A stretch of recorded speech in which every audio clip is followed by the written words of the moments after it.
Furnizimi i forcës së sigurisë së Kosovës me sistemin raketor antitank gjerman Panzerfaust 3 nuk duhet parë si një veprim i rastësishëm apo si një furnizim i zakonshëm me armatim, por si pjesë integrale e një procesi të qëndrueshëm të ndërtimit dhe konsolidimit të kapaciteteve mbrojtëse të Republikës së Kosovës.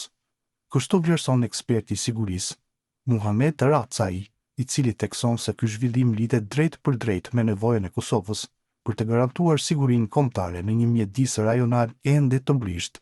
Sistemi Panzerfaust 3 nuk është armë ofensive, por një mjet me karakter thelbësor mbrojtës, i destinuar për mbrojtje antitank dhe kundër mjeteve të blinduara, duke i rritur aftësinë e FSK-s për të mbrojtur territorin dhe sovranitetin e vendit në rast të cënimit të sigurisë, shprehet Racai.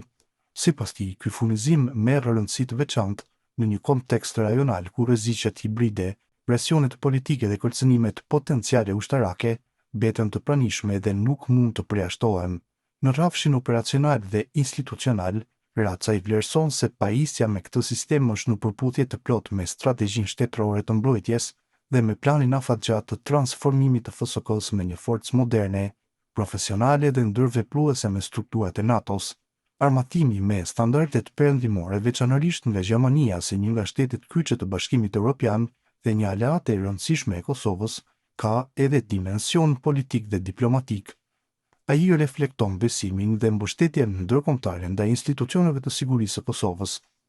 Racai sqaron se ky hap nuk duhet interpretuar si paralajmërim i një konflikti të afërt, por si një masë parandaluese dhe stabilizuese e cila synon të forcojë sigurinë kombëtare dhe të rrisë kapacitetet dekurajimit. Qëllimi final është ruajtja e paqes dhe stabilitetit, jo vetëm në Kosovë, por edhe në rajonin e Ballkanit Perëndimor, përfundoi Racai. Në përmbledhje, sipas tij, pajisja e FSK-s me Panzerfaust 3 përfaqëson një hap të menduar strategjikisht, të orientuar drejt mbrojtjes profesionalizmit ushtarak dhe integrimit euroatlantik, e jo një veprim ad hoc apo thjesht një furnizim rutinë me armatim.